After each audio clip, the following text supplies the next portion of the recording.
a woman who had died during childbirth, and he stood up by the middle of the coffin. Volume 2, Book 23, number 417, narrated by Abu Huraira. Allah's apostle, informed about the news of the death of An-Najash on the day he died. He went out with us to the Musalla and we aligned in rows, and he said 4 takbirs for An-Najashi's funeral prayer. Volume 2, Book 23, number 418, narrated by Jabir. The Prophet offered the funeral prayer of Ashama an-Najash and said 4 takbir. Volume 2, Book 23, number 419, narrated by Talha bin Abdullah bin Auf. I offered the funeral prayer behind Ibn Abbas, and he recited Al-Fatiha and said, "You should know that it," that is, recitation of Al-Fatiha, "is the tradition of the Prophet Muhammad." Volume 2, Book 23, number 420, narrated by Sulaiman Ash-Shaybani. I heard Ash-Shabi saying, "I was told by a man who had passed with the Prophet Pbuh by a grave that was separate from the other graves that he, the Prophet, led them in the prayer and they prayed behind him. I said, 'O Abu Amr, who narrated that to you?' He replied, 'Ibn Abbas.'" Volume 2, Book 23, number 421, narrated by Abu Huraira.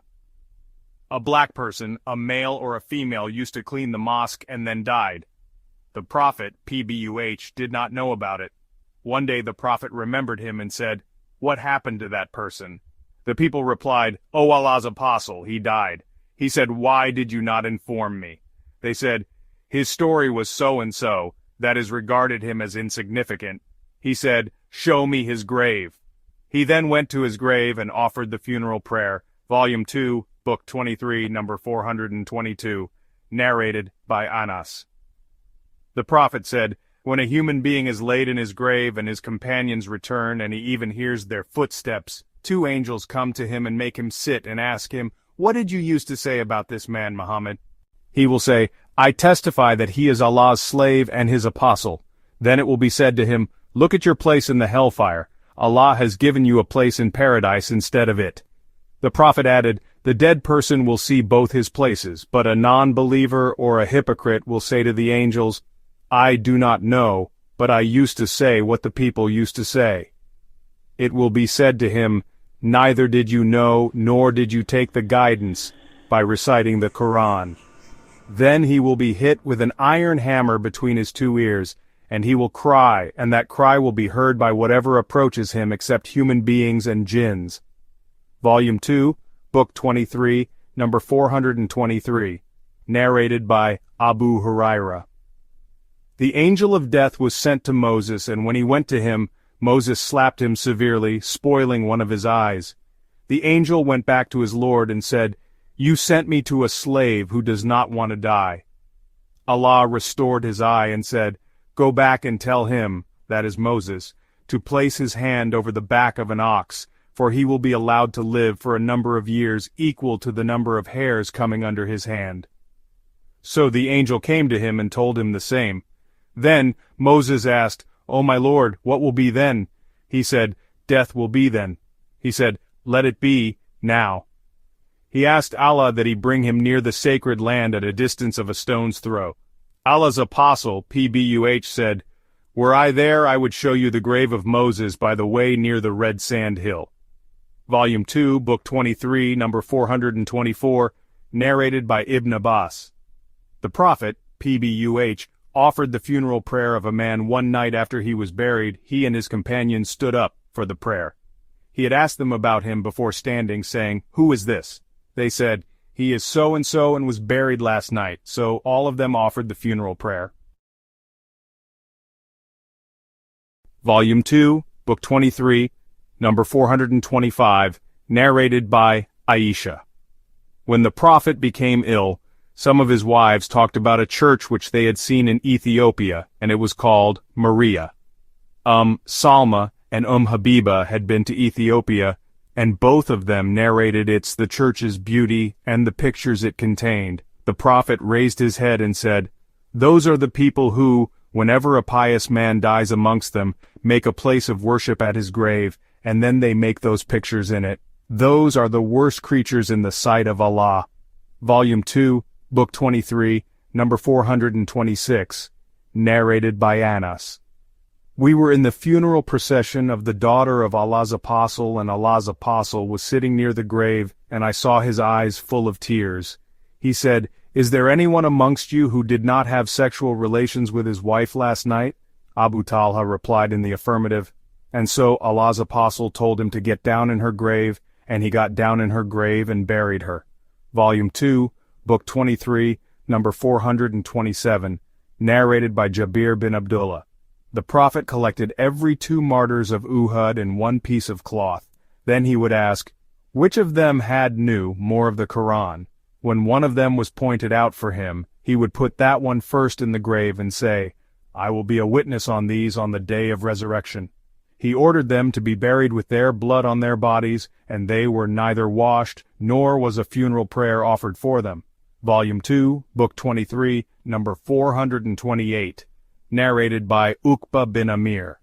One day the Prophet went out and offered the funeral prayers of the martyrs of Uhud, and then went up the pulpit and said, "I will pave the way for you as your predecessor and will be a witness on you. By Allah, I see my fount, Kauthar, just now, and I have been given the keys of all the treasures of the earth, or the keys of the earth. By Allah, I am not afraid that you will worship others along with Allah after my death, but I am afraid that you will fight with one another for the worldly things." Volume 2, Book 23, number 429, narrated by Jabir bin Abdullah. The Prophet buried every 2 martyrs of Uhud in one grave. Volume 2, Book 23, number 430, narrated by Jabir. The Prophet said, "Bury them," that is martyrs, with their blood, that was, on the day of the battle of Uhud. He did not get them washed. Volume 2, Book 23, number 431, narrated by Jabir bin Abdullah. Allah's apostle shrouded every 2 martyrs of Uhud in one piece of cloth, and then he would ask, which of them knew more Quran? When one of them was pointed out, he would put him first in the grave. He said, "I am a witness on these." Then he ordered them to be buried with blood on their bodies. Neither did he offer their funeral prayer, nor did he get them washed. Jabir bin Abdullah added, Allah's apostle used to ask about the martyrs of Uhud as to which of them knew more of the Quran. And when one of them was pointed out as having more of it, he would put him first in the grave and then his companions. Jabir added, "My father and my uncle were shrouded in one sheet." Volume 2, Book 23, number 432, narrated by Ibn Abbas. The Prophet said, "Allah has made Mecca a sanctuary, sacred place, and it was a sanctuary before me, and will be so after me. It was made legal for me to fight in it for a few hours of the day. None is allowed to uproot its thorny shrubs, or to cut its trees, or to chase its game, or to pick up its fallen things, except by a person who announces it publicly." On that Al-Abbas said, to the Prophet, "Except Al-Adkir for our goldsmiths and for our graves." And so the Prophet added, "Except Al-Adkir." And Abu Hurairah narrated that the Prophet said, "Except Al-Adkir for our graves and houses." And Ibn Abbas said, "For their goldsmiths and houses." Volume 2, Book 23, number 433, narrated by Jabir bin Abdullah. Allah's apostle came to Abdullah bin Ubay, a hypocrite, after his death, and he has been laid in his pit, grave. He ordered that he be taken out of the grave, and he was taken out. Then he placed him on his knees and threw some of his saliva on him and clothed him in the Prophet's own shirt. Allah knows better why he did so. Abdullah bin Ubay had given his shirt to Al-Abbas to wear. Abu Harun said, Allah's apostle at that time had 2 shirts, and the son of Abdullah bin Ubay said to him, "O Allah's apostle, clothe my father in your shirt, which has been in contact with your skin." Sufyan added, "Thus people think that the Prophet clothed Abdullah bin Tubal in his shirt in lieu of what he, Abdullah, had done for Al-Abbas, the Prophet's uncle." Volume 2, Book 23, number 434, narrated by Jabir. When the time of the battle of Uhud approached, my father called me at night and said, "I think that I will be the first amongst the companions of the Prophet to be martyred. I do not leave anyone after me dearer to me than you, except Allah's apostle's soul, and I owe some debt, and you should repay it and treat your sisters favorably, nicely and politely." So in the morning he was the first to be martyred, and was buried along with another martyr. I did not like to leave him with the other martyr, so I took him out of the grave after 6 months of his burial, and he was in the same condition as he was on the day of burial, except a slight change near his ear. Volume 2, Book 23, number 435, narrated by Jabir.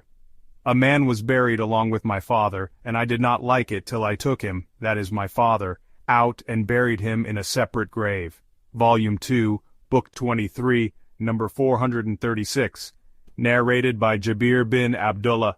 The Prophet collected every 2 martyrs of Uhud in one grave, and then he would ask, which of them knew the Quran more? And if one of them was pointed out for him as having more knowledge, he would put him first in the laud. The Prophet said, I will be a witness on these on the day of resurrection. Then he ordered them to be buried with their blood on their bodies, and he did not have them washed. Volume 2, Book 23, number 437. Narrated by Ibn Umar set out along with the Prophet, Pbuh, with a group of people to Ibn Sayyad, till they saw him playing with the boys near the hillocks of Bani Mughala. Ibn Sayyad at that time was nearing his puberty and did not notice us, until the Prophet stroked him with his hand and said to him, Do you testify that I am Allah's apostle? Ibn Sayyad looked at him and said, I testify that you are the messenger of illiterates. Then Ibn Sayyad asked the Prophet, Pbuh, Do you testify that I am Allah's apostle? The Prophet, Pbuh, refuted it and said, I believe in Allah and His apostles. Then he said to Ibn Sayyad, What do you think? Ibn Sayyad answered, True people and liars visit me. The Prophet said, You have been confused as to this matter. Then the Prophet said to him, I have kept something in my mind for you. Can you tell me that? Ibn Sayyad said, It is al-Duq, the smoke. 2. The Prophet said, Let you be in ignominy, you cannot cross your limits. On that Umar said, O Allah's apostle, allow me to chop his head off. The Prophet, Pbuh, said, If he is he, that is Dajjal, then you cannot overpower him, and if he is not, then there is no use of murdering him. Ibn Umar added, Later on Allah's apostle, Pbuh, once again went along with Ubay bin Ka'b to the date palm trees, garden, where Ibn Sayyad was staying. The Prophet, Pbuh, wanted to hear something from Ibn Sayyad before Ibn Sayyad could see him, and the Prophet, Pbuh, saw him lying covered with a sheet, and from where his murmurs were heard.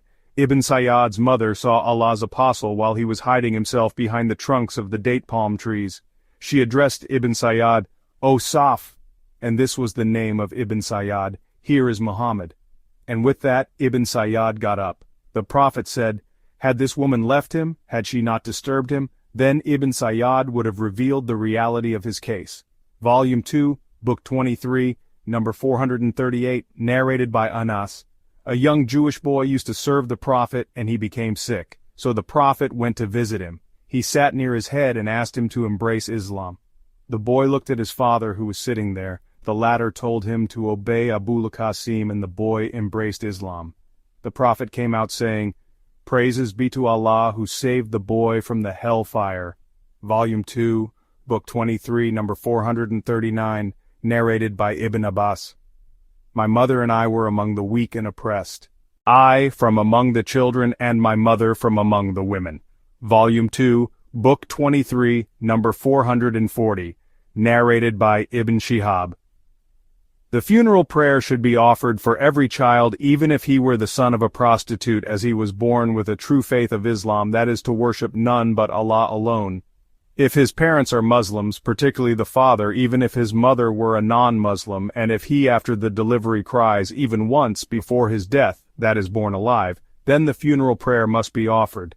And if the child does not cry after his delivery, that is born dead, then his funeral prayer should not be offered, and he will be considered as a miscarriage. Abu Huraira narrated that the Prophet said, Every child is born with a true faith, that is to worship none but Allah alone, but his parents convert him to Judaism or to Christianity or to Maganism, as an animal delivers a perfect baby animal. Do you find it mutilated? Then Abu Huraira recited the holy verses, The pure Allah's Islamic nature, true faith that is to worship none but Allah alone, with which He has created human beings. 30.30. Volume 2, Book 20.